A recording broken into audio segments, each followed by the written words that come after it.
And I know we're going to have a few people who are coming for the first time to India Fact Quiz. So going to take a little bit of time to explain the rules and get you all comfortable. And Jay Shankar, Darshan, welcome. I know you haven't got your book. We'll look into it, don't worry. But this is not business as usual, at least not this week. December is always a very special time at the IFQ headquarters. We're always thinking about, okay, what interesting things should we come up with? And really, December came a little early. We have something special today. And today, in fact, we are lending our platform, or rather, we have pretty much given up our platform for something very special. And actually today is for you. So what we did was, and a lot of you are young people in your higher studies wondering what next, what are the avenues that are out there. And we're all very aspirational, all of us. So what we thought was, let's give you guys something that's really going to help you. And here we have it. It's a very special edition, which is really focusing on getting EU ready, which is basically getting you ready for the European Union, which is an entire continent that is waiting to be explored by those of you who want to look at doing and going out of the country possibly, or have these aspirations of studying further. So it's a very interesting way of really getting you to understand what is that path to achieving your dreams, and would definitely like you, while you look at other avenues and destinations, to consider the European Union. It actually might really fit your plans to the T. Okay, so we're India Fact Quiz, and we today are welcoming the International Center for Migration Policy Development and the India Migration Now, which is an organization that is all things about movement and mobility. And Amin and Charmika are going to be your hosts after this.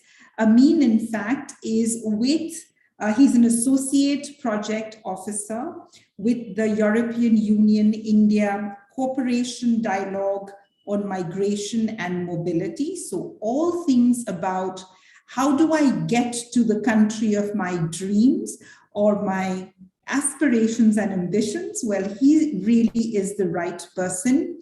He's based in Brussels, but he's in Paris, so he'll be talking to you and giving you a little bit of his own experience.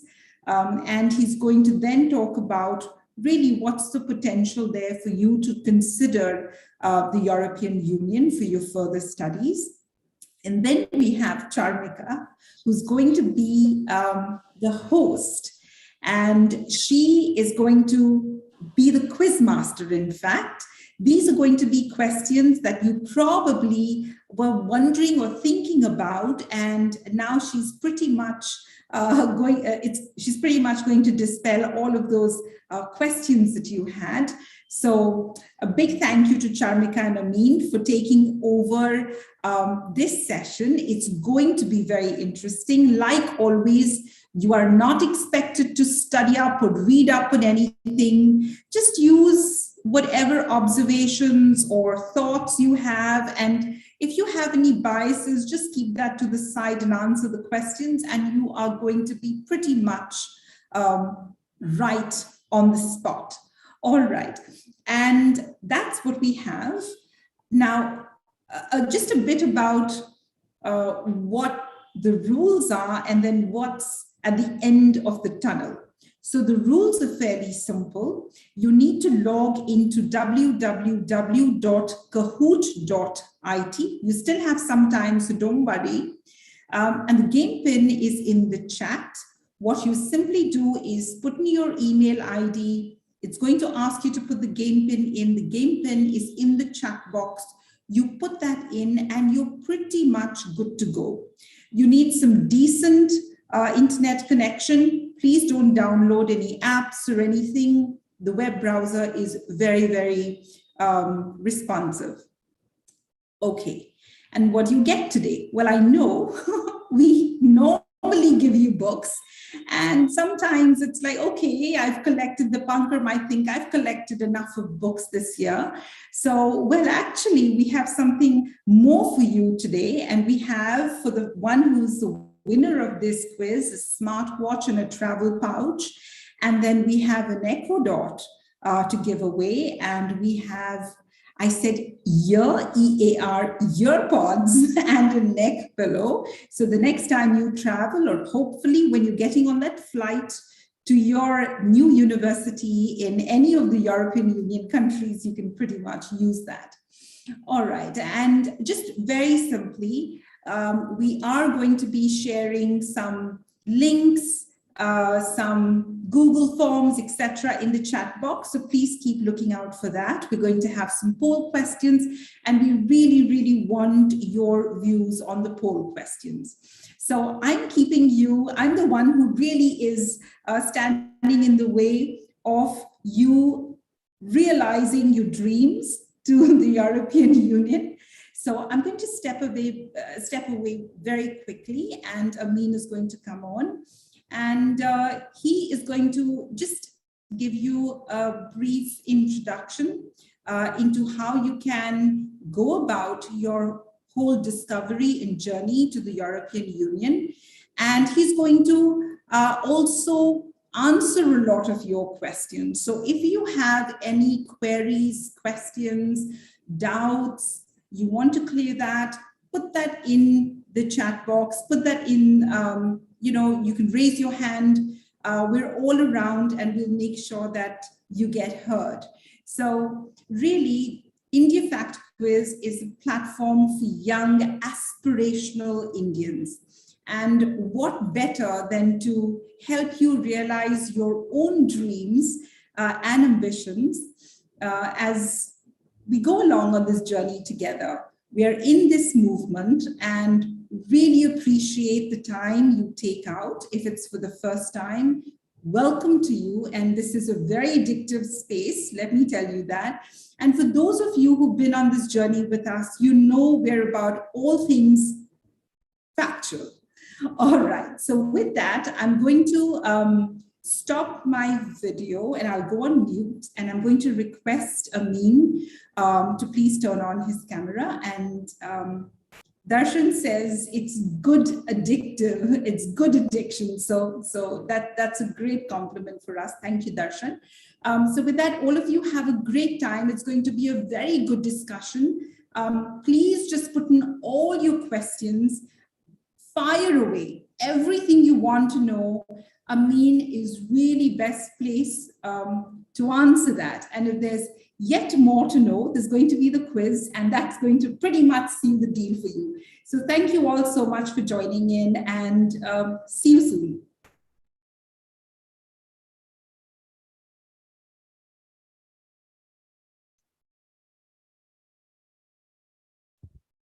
Good. Can you hear me? I hope everyone can hear me. Good evening, everybody. It's my pleasure to be present today with all of you for this discussion on student mobility to the European Union. My name is Amin, and I work as an associate project officer at the International Center for Migration Policy Development. It's an international organization based out of Vienna. We mostly work on migration policy development over 90 countries in the world. So we co-implement a project on migration and mobility with the International Labour Organization and India Center for Migration, with the support of European Union, and also collaborating with the Ministry of External Affairs, India. So I join you today from Paris, but I'm actually based out of Brussels. So to come to the point, today's discussion, as Rashmi mentioned, is on offering support to you and answering some of your questions, concerns related to traveling to the European Union as a student. Currently, there are almost 50,000 Indian students spread across the continent, Europe, in various countries, for example, France, Germany, Italy, Cyprus, and more and more. So Indian students currently call the EU a home temporarily. Just 8 years ago, the number was just 1/5 of what it is today. So there's an increasing number of students from India today pursuing master's, PhD, or postdoctorate degrees in the EU. Some even come for short-term study, while most come for longer duration. So what is that attracts students to the EU? There are several appealing factors. The world-class institutions, you have in various disciplines, the world-class institutions here in EU, whether it be fashion studies, whether it be humanities, whether it be science, mathematics, biology, any course you pick, any discipline you pick, you have world-class institutions here in the EU. Over that, as a student, you come to the EU with a student visa. There's no other place in the world where you come to a country and then you have the option to travel across EU with that same visa that you come as a student. So the intra-EU travel is a key aspect, is a key exciting factor for a lot of students coming to the European Union.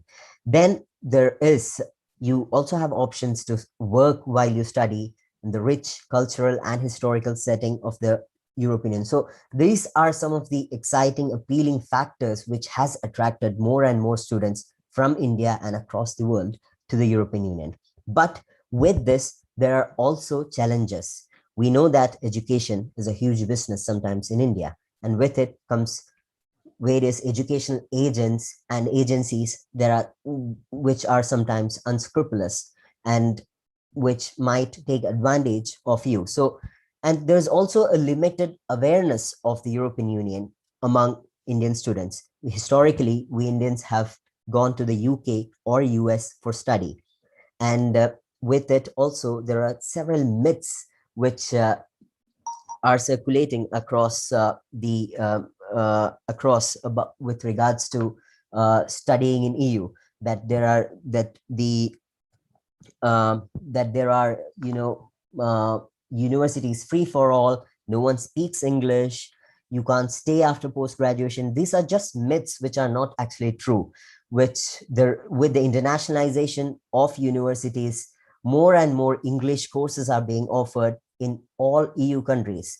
University is not really free, but there are a lot of scholarship opportunities that you could take advantage of. And you can also stay after your post-graduation, look for jobs and get into the EU labor market. So these are just myths. And what I will be doing today is to just work through some of the questions and help you answer some and clear your doubts. One important point is that I wouldn't be giving you clear advices on which university course to apply, but a generic advices on student mobility to the European Union. So to begin, when I was a student considering to do a master's in the European Union, there were several important steps that I had to take. The first step was applying at a reputed institution in the EU and securing my admission. On this, I'm not going to elaborate more, since you must already have a lot of guidance from your own teachers, professors, and family members.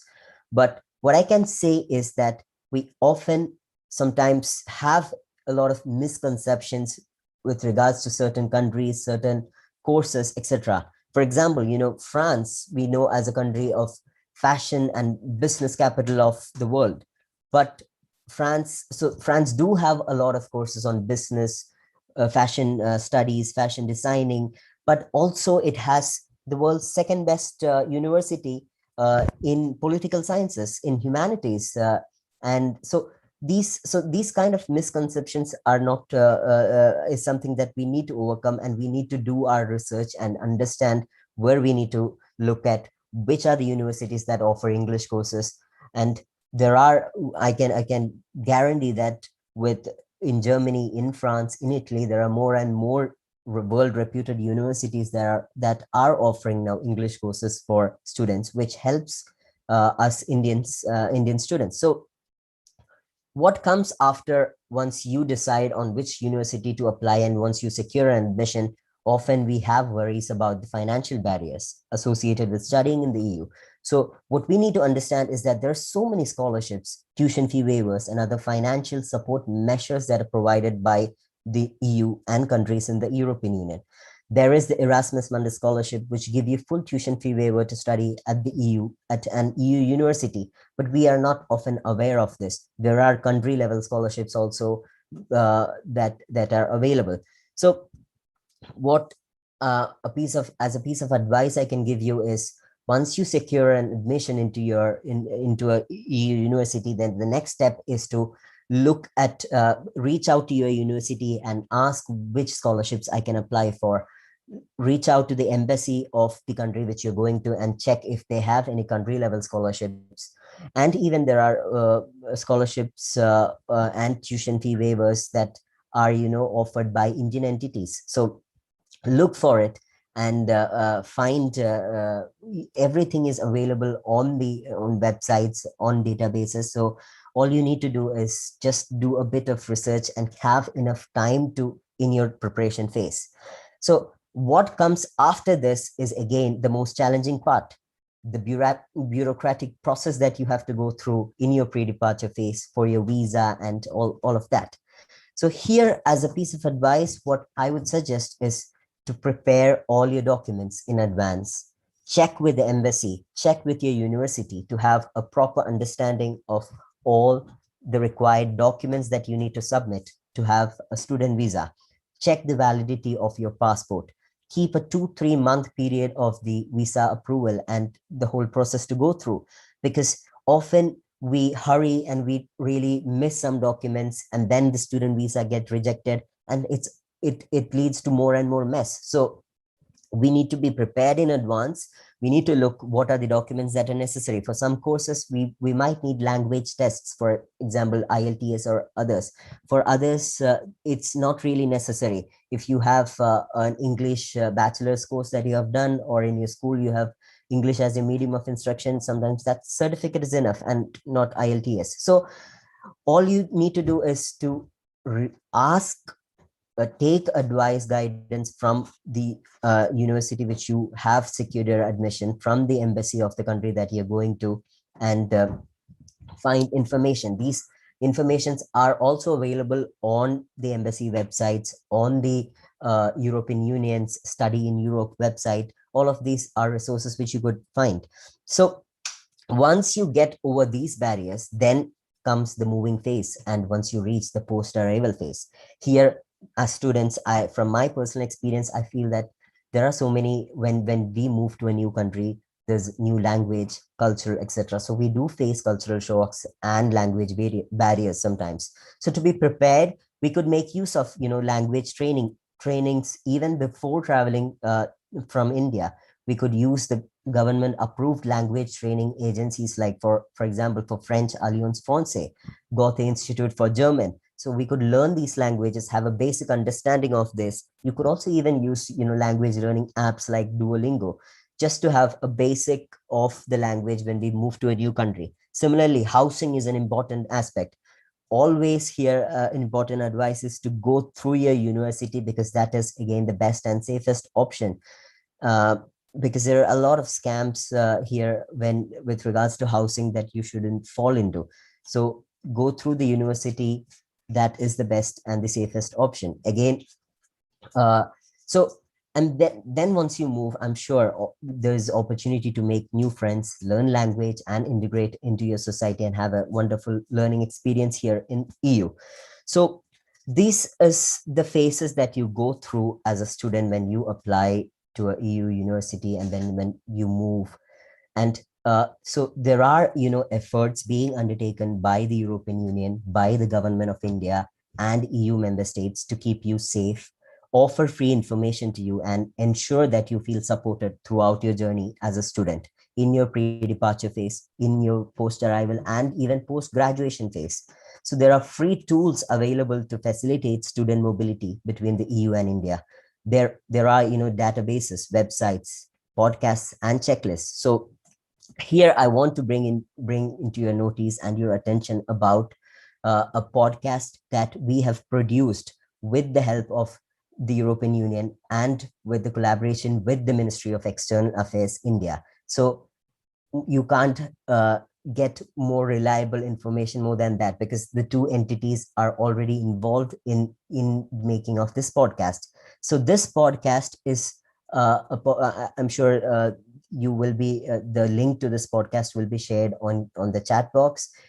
It is put together with a series of conversations with embassy officials, with former students, alumni, with European universities, agents, and international organizations who talk about different aspects of student mobility and address these challenges, which I was just mentioning briefly as I was speaking. So I would really recommend you to listen to listen to the podcast, because this is the most reliable, easy information source you can get from several experts, so that you don't fall into a lot of traps, or you could really overcome these challenges which you face as a student when you move to Europe. And then there is also a checklist which was produced under the with the support of the European Union and with a collaboration with the Ministry of External Affairs India. This checklist takes you through each steps of your mobility journey and raises questions you should be thinking about. It offers direct links to some of the resources that I mentioned today. So again, the link to access this checklist will be put on the chat.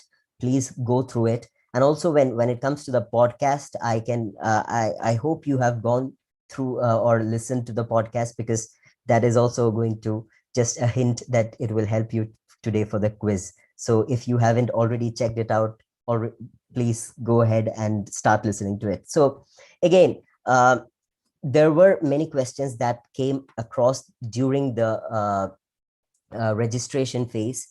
I'm just going to pick some of it and start answering it. One main question that has come during when you registered for this event was regarding scholarships.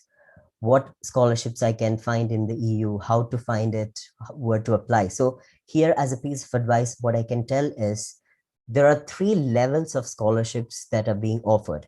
At the European Union level, there is the Erasmus Mundus scholarship, which you should look and you can apply for as an Indian student. And a lot of Indian students do get this scholarship. Then there are country level scholarships. For example, the French government, for the German government, and other European Union governments offer scholarships to Indian students coming. These scholarships, you will have more information on the scholarships at their embassy websites or from the university you will get. And then there are university level scholarships, which are offered to students from developing country, from India. And all you need to do is look for this and find the right information. So at the university level, many EU universities are more and more offering financial support to students as tuition fee waiver, as scholarship support, etc. So, and in India also, there are different entities that provide scholarships for students who are going abroad. The JRD Tata Endowment, the Inlax Shivadasani Scholarship, all these are there to help you overcome this financial barrier. Another question that also came in during the registration phase was the post-arrival support in the EU countries for housing, for travel, social security, etc. I can say that in countries like France, Belgium, there are so many student-friendly policies in terms of student pass for trains. It'll be much cheaper for you to use public mode of transport as a student. Cheaper options. Even for accommodation, you get fee waivers for sometimes you get reimbursement from the government for your accommodation. So, and then there is social security insurances, social security in different EU countries that are for students. So all this are already available. The governments are trying to help and support the students, non-EU students coming to their country. Then there's the part-time work opportunities available in many of the countries, which we not often see in India. Up to 20 hours a week in many countries, you can work while studying. And this really helps with your living expenses in the EU. And I can guarantee, I'm talking from my personal experience in this regard. So what you need to do is reach out to the in the university. You will have already in their job portals where they publish part-time work opportunities. You could also find speaking with the student groups in the universities to see if there are any part-time work opportunities. You would find it from your friends, from your colleagues, from your teachers. So part-time work opportunity is really something that helps students. Then after your post-graduation, the one question was, how do you do I get to stay back in the EU? How do I find jobs? So for this, many EU countries have already are providing, stay back visa options, job seeker visa options. Once you finish your master's or study, once your student visa is expiring, you can move into a job seeker visa and stay in the country and look for jobs, find jobs. Once you find the job, you will get a work permit through your employer. So this is really attracting a lot more students, because you get the opportunity to stay back in the country and find your job, and then move get integrated into the labor market in EU, and which is, I think, a really exciting and really good support measure. Now, some questions were also there regarding COVID related, restrictions and travels, and travel regarding this. So this is also being taken up at the EU level, at the Government of India level. There are now less and less restrictions. Many Indian vaccinations have been, almost recognized by many EU countries, and student mobility has resumed. So this is also a good news for all of you, and will help you with moving to Europe soon in the coming years. So here I stop. I think we need to move ahead to the quiz competition, but I hope this was useful. And again, I would advise you to use these free resources that are available, that are in front of you, that from where you can hear the most reliable information on different phases of moving to Europe, which will help you step by step in your student journey to Europe. So do listen to it, do then a bit of research, and you should be good to go. So again, I wish everyone good luck for the quiz, and best wishes to students who are planning to move to Europe. I'm sure you all would make through these challenges, and we all are here to support you. So thank you, and have a good day ahead.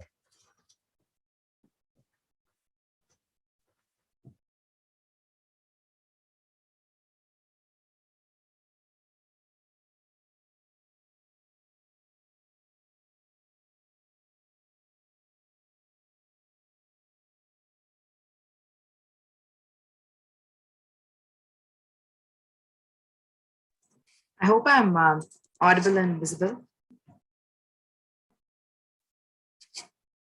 So we will get started with the quiz. I think so many of us have been waiting till now. But to show you all the pin of the quiz, I will share my screen. So please make sure to join this pin. As you can see, we will begin in another 2 or 3 minutes.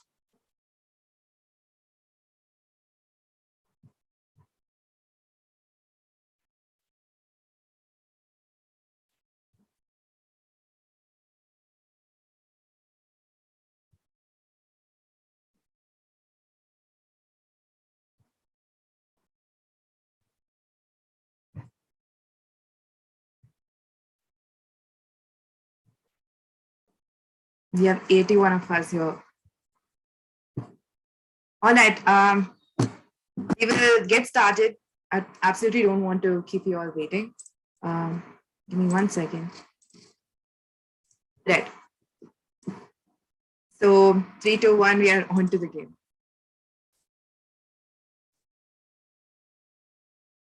This is a quiz that is based on getting ready for the European Union, your study there. So before we move on, we have quick polls, basically here to, understand who you are, where you come from, and we have designed the questions accordingly as well. depending on the demographic you're from. So we'll move on. Firstly, are you someone who's actively looking for study abroad opportunities? Yes, no, maybe, haven't thought about it. Wow, we have answers jumping in quite quickly. Amazing.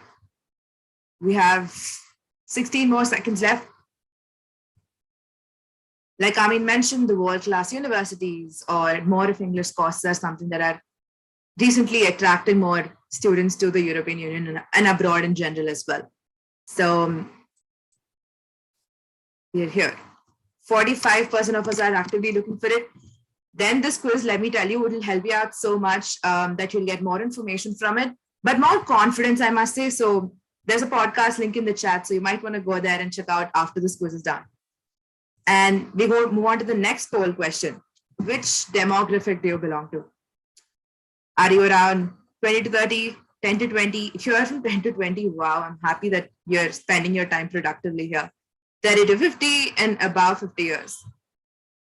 Not being ageist here, but just to understand where you come from. All right. 45 again from 20 to 30 years. Amazing, amazing. We will move on to the next poll question. Are you exploring European universities for higher studies? If yes, let me tell you, this quiz is going to be super interesting for you. I mean, all of us are curious to see where our study destination is, right? So yes, no, looking at all options, looking at other options except the EU.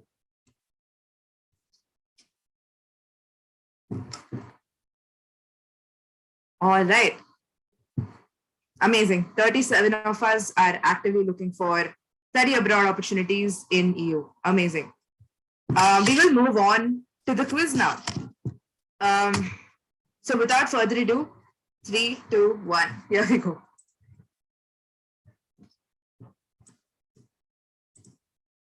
The first question: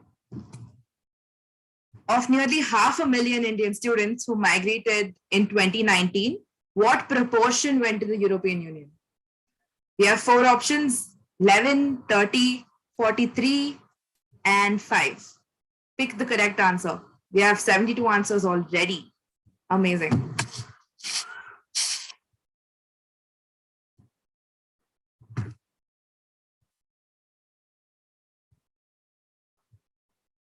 Eight more seconds. 4, 3, 2. We are off the bat. Answer is option A, but most of you chose option D, but not to worry, we'll get this back on. So 11% is the correct answer. So 50,140 students migrated to 27 countries in the European Union, and this takes up to 10.85%, which is approximately 11. And of course, 11% of the students studying abroad study in Europe. So that is quite a competitive guess. Let us see who's on the leaderboard. Ooh, okay. We have some, all of this is really close. 1960 and 1956. Anuj, Vikas, Indrajit, Karthik, and Bharat Raghavan. Amazing. Let's move on to the next question. Question number 2. What is the minimum duration for which non-European students can stay in the EU after finishing higher education and before getting a job? 3 months, 6 months, 9 months, 2 years. If you have siblings, you probably know the answer by now. 15 more seconds.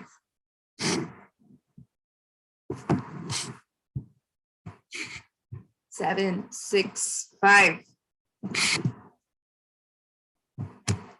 Okay, and here we are. The correct answer is option C, that is 9 months. So third country students or the third territory students or researchers may stay in the territory for at least 9 months when they've completed their studies or pursuing research in that specific member state. Amazing. We'll see where the leaderboard stands.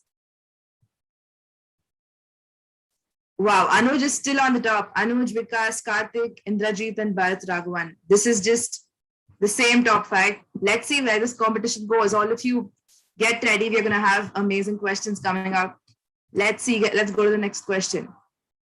Between 2015 and 2019, Indian students migrating to the EU increased by what percent? 125%, 85%, 170%, and 140%. Be careful with the numbers, they're all very tricky. 15 seconds left, and we already have 80 answers. Amazing. Let's see where this goes.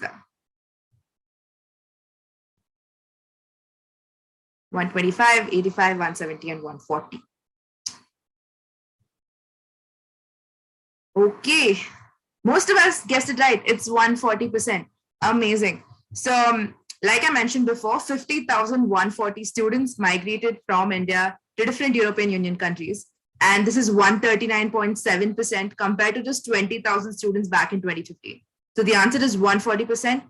And honestly, European Union is becoming an important destination, especially for studies, and considering various aspects like Amin mentioned, world-class universities, more English courses, intra-EU mobility, the convenience, the international environment out there, the cultural diversity. I think those stand as key factors out there. And if you're looking to gain diverse perspectives from one particular classroom, I must say it's the European Union.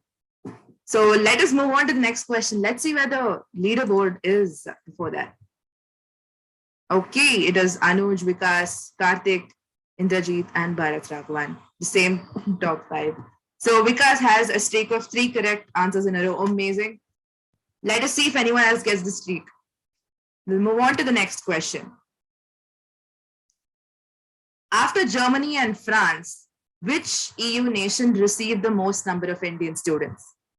Cyprus, Italy, Sweden, or Ireland? We have 20 seconds left yet. We have almost 80 answers. Let's get there.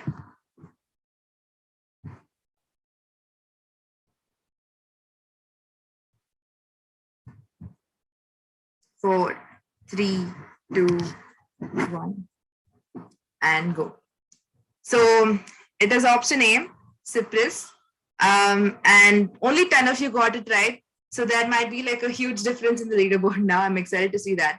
But the number of students moving to Cyprus doubled from back in 2016, you know. It was 1620 in 2016. Then it went up to 3,600-ish in 2017. And since then, the numbers have only been increasing.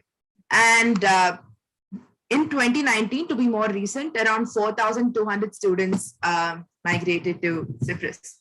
Amazing. Let's see where the leaderboard is. Okay, we have a new entrant into the top 5. Deepankar K is here. Now we have top 5 being Anuj, Vikas, Karthik, Deepankar, and Indrajit. Let's see where this goes. Do we have new faces in top 5 in the next question? We'll wait and watch. Okay, this country saw the highest increase in Indian student migrants between 2015 and 2019. Choose your answer. Germany, Malta, Slovakia, and Hungary. 20 seconds left.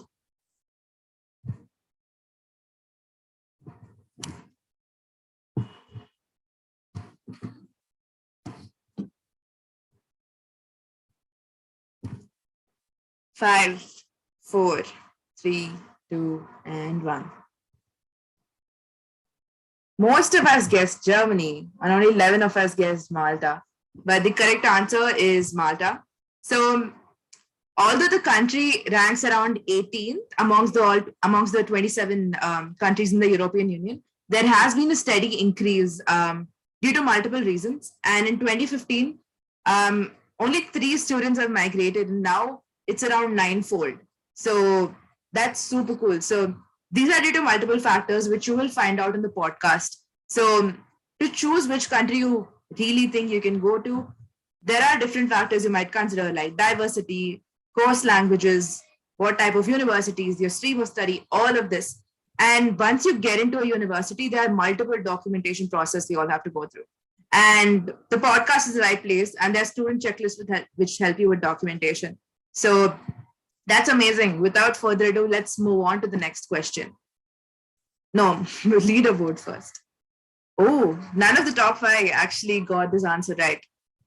Nice. We will see if others get the further questions correct consecutively. And of course, you will be in the top 5 then. We'll move on to the next question. Double points. So this country topped with the greatest number of Erasmus Mundus scholarship awardees in 2021. Which country is that? China, India, Australia, and Bangladesh. We have around 20 seconds left. Choose your option. We have around 80 answers already. China, India, Australia, and Bangladesh. 7, 5, 4, 3, 2, 1. Amazing. Most of us got it right. Extremely happy about this. Most of you stated that India topped with the greatest number of Erasmus Mundus scholarship in the year of 2021, and this is the second consecutive year that we are on this list. So out of, let's say, I think around 2,756 awardees for this particular scholarship, 153 of them are Indian, and of course that is the highest that any nation could get. And to be honest, such facts or such information really gives us the confidence that you go to a foreign country, you know that you're not necessarily you're not necessarily a burden or financial burden. So I think such scholarships ultimately give you that confidence to go, kill it in different countries with your skills and with your merit. So amazing. 50 people here got it correct. So we will move on to the next question, but we have a leaderboard before that. Okay, new faces again. So Anuj is still in the top with Vikas, and Karthik's third. Darshan and Khan are the top 5 right now. So we will move on to the next question. Again, double points. Below are some of the scholarships offered by EU member states. Identify the wrongly matched scholarship or country. If you read the question, we are talking about wrongly matched scholarship with the country. So I'm sure all of you have heard of different things. There is DAD for Germany, Eiffel Scholarship, France, Orange Tulip, Netherlands, and Charpak for Spain. So choose your option. We already have around 80 again. And we have around 4 seconds left.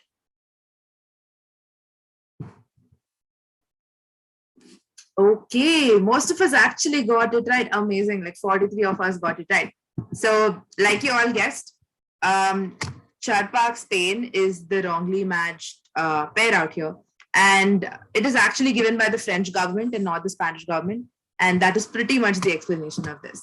So EU has a bunch of scholarships. They have, to be honest, the total scholarship that they give is in billions. And that is sort of amazing for international students like us. And we'll move on to the next question. Before that, we'll go to the leaderboard. Okay, Anuj is still in the top with Vikas and Karthik, and there's a switch between Darshan and Khan. Amazing. We'll move on to the next question right now, which is a true or false, which should be easy, right?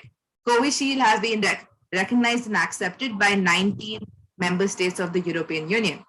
Is that true? Is that false? If you follow the news, you know this. Or if you have relatives or people going around and traveling, you probably know the answer. Let us see, 5 seconds left.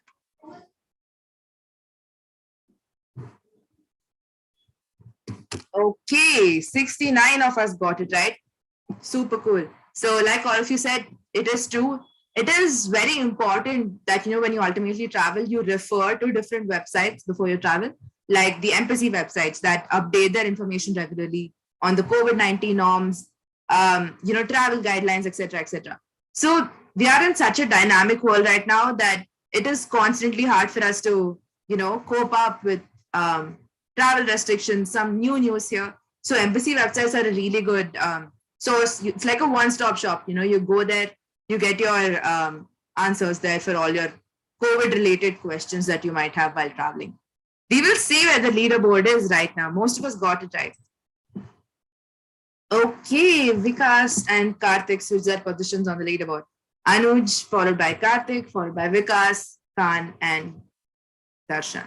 So Karthik's on a streak. We'll see who else gets on a streak, but let me tell you that there's a huge chance that most of you might get into the top 5 if you answer the rest of the questions correctly. So let us move on to the next questions without any further ado. This is again a true or false, must be a little easy. That is, a letter of acceptance to a college or university is not mandatory to get a student to apply for the student visa in the first place.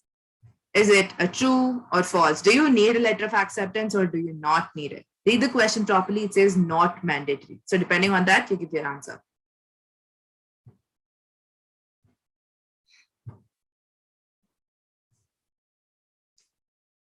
Right. It is false, which is the right answer. And 52 of us got it right compared to 36 who got it wrong. But again, a letter of acceptance, to reiterate the statement, a letter of acceptance is mandatory to apply for a student visa. Now, we often, fall into this trap of misinformation from different unidentified sources out there. And considering that, several educational consultancies out there have some sort of commercial intent in them, they might not always give you the best and easiest information out there. It might not always be credible. So I think that's where the podcast and the student checklist comes in. And it is crafted from the officials directly, from the Ministry of External Affairs and from the European Union officials itself, talking about student mobility. So if you're interested, it's extremely crucial that you check that out, because to be honest, it's a fact that fake news travels more than actual facts. And yeah, without further ado, we'll see the leaderboard and see if someone's new to the top 5. Oh, okay. So Karthik's on the first place and Anuj is now the second, followed by Vikas, Khan, and Darshan. Let's see how this goes. I mean, this seems super competitive, like everyone's just switching places in the top 5 and that new faces constantly. We will move on to the next question right now. It's a quiz back again from True or False. So e-portal developed by Government of India to support students going abroad in the time of distress and to address their grievances is called Shram Shakti portal, Arogya Setu portal, Migrated portal, and Madad portal.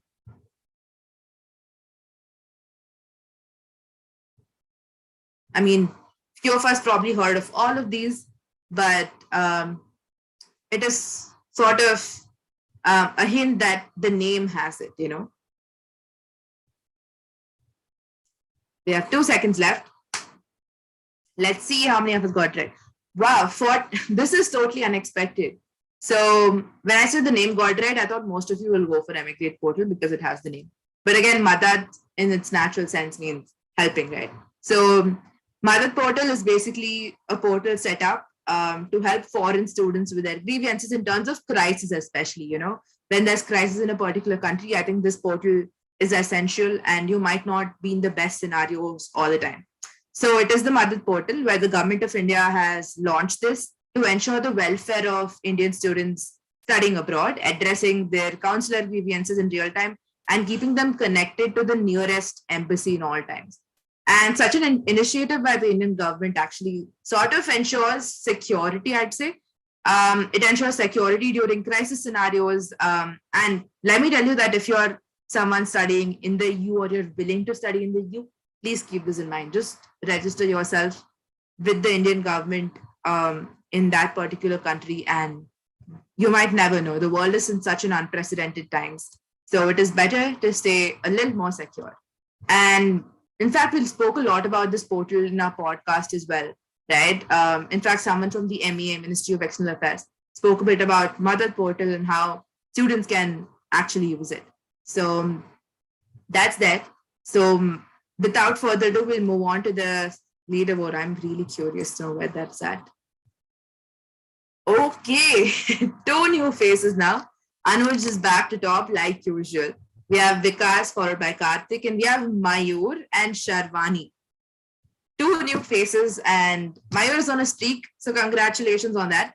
Let's see where this goes. We'll move on to the next question. In 3, 2, and 1.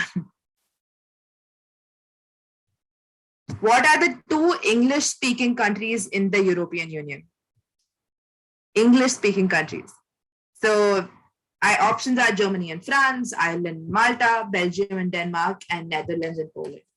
We have around 17 seconds left only. Let's see where this goes.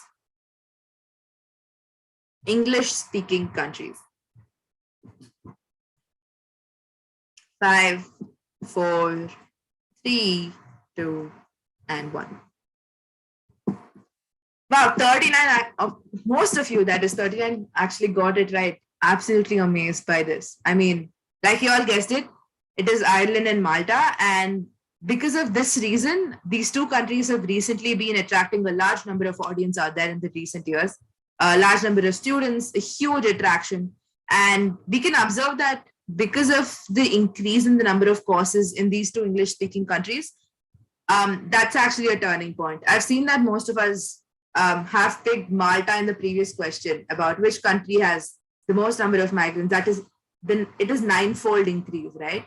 And one of the reason is the fact that there are English courses available. So if you're worrying about learning a foreign language or you want maybe a channelized, simpler path, these 2 options are amazing for you. Let me just tell you that.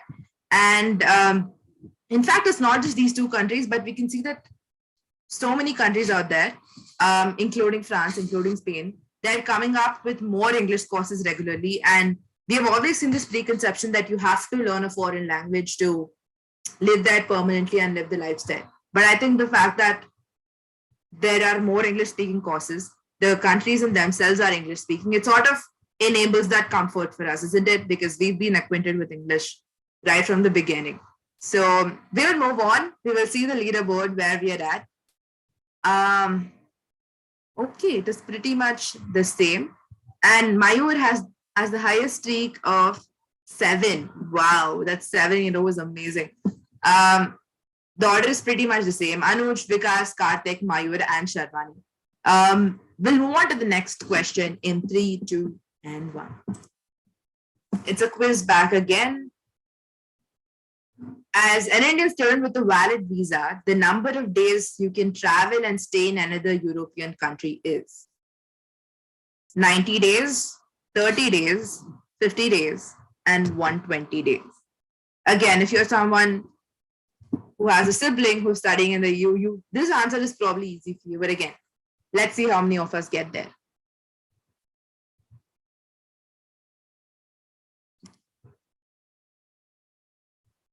Six seconds left. 5, 4, 3, 2, 1, and let's go. It is, wow, most of us actually guessed it right. It is 90 days, like you all mentioned. So the intra-EU travel is like a key strength to studying in the EU. And like you all guessed, 90 days is the correct answer. And we'll move on and see who's in the leaderboard. A lot of changes. Wow. Okay. So Anuj is still in the top. Looks like he's unbeatable, but let's see. Karthik, followed by Vikas, followed by Sharvani, and followed by Priya. We have a new entrant now. It is really possible for you to get there. To anyone who's not in this leaderboard, trust me, you have more questions and you can get there. Let's move on to the next question. Again, a true or false might be a bit easier for you. For a student visa, proof of financial means and travel medical insurance is to be submitted along with your visa application. True or false? We already have 70 answers. Amazing.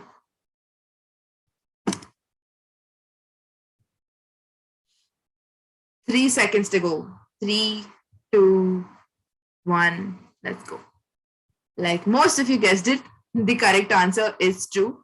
So for student visa, proof of financial means and travel medical insurance is to be submitted along with your visa application, valid passport, letter of acceptance, ticket booking, proof of accommodation, proof of academic qualification. All of this documentation seems like too much, right? To be very honest, it's best to go to the student checklist and have all of them in one place along with podcast as a reference, because it's a tool where there's all the information It's like a one-stop shop that you have to go to if you got accepted or if you're applying soon to get into European countries. So let's see who's on the leaderboard currently. But before that, we'll announce the leaderboard at the end. But a few more polls to just know you better and to see how this quiz actually worked for you. So move on to the first poll. Are you excited? And will you go and listen to the podcast after this quiz? I hope it intrigued you at least a bit. Let's see if all of you are interested. It's on Spotify, it's on Apple Podcasts, it's on Anchor, it's on every platform you can look for. And the link will be constantly updated on India Migration Now's page that you can check out. Amazing. 49 of us will go check it out. And the 27 of us who said no, if you're reconsidering your decision of going and studying in the EU, it is best that you use these two resources as that ultimatum, to like a one-stop shop to get into European universities and discuss post-study visas, to discuss multiple things like the courses, mother portal, multiple things we've spoken across the whole quiz. Now, we have one more poll question. That is, were these free resources helpful for you? I know a few of you probably didn't listen to the whole podcast or the student checklist. So if it at least appeals to you, click on yes, definitely.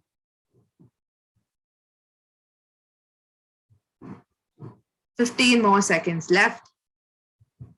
The fact that they're absolutely free and they come from the most credible people out there, I think it puts it on a pedestal, So if you haven't checked it out yet, it'll be updated on the chat again. And yeah, again, 47 and 28.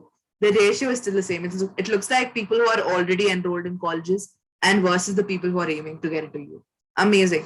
Let us see the next poll. And after that, we'll go to the leaderboard. I'm sure you're all excited. Would you share and recommend the podcast and checklist to your fellow students?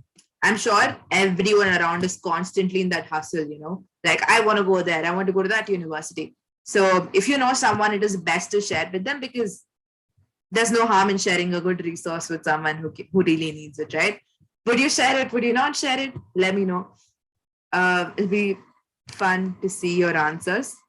44 if you would share it and 23 would not. Okay. If you know anyone who's planning to go to any of these countries, any of the European Union countries, it is the best resource that you can go up to. And the only reason I'm emphasizing on it too much is the fact that it's credible, there are so many educational consultancies that we go to because we can't just research every single nook and corner, right? So this particular podcast can be an amazing start to, where you're heading. I'm sure all of you are excited for the results. Can I get a yes in the chat if all of you are excited? Let's see where this goes. Amazing. We can see a few more messages on the chat. Okay, we are excited. I'm not going to keep you waiting for a while because you've been here for an hour now. So we will reveal it in 3, 2, 1. Let's go. The third position is with Vikas, who got 10 out of 13 right. Karthik, who got 11 out of 13. And the first, we all know the answer. Anuj, who got 11 out of 13 right. Amazing. It was such a strict competition amongst all of you. Amazing. Then we have 2 more people who got 4th and 5th positions. But again, congratulations to all of you. If you've been here, if you've spent your Saturday productively than anyone else out there, congratulations on it. And I think you have to check out the podcast and the checklist, which we put on the chat again. And it was really nice having you all in this conversation and in this quiz. It was really competitive. And yeah, I think I will yield the floor to the IFQ team to take this forward.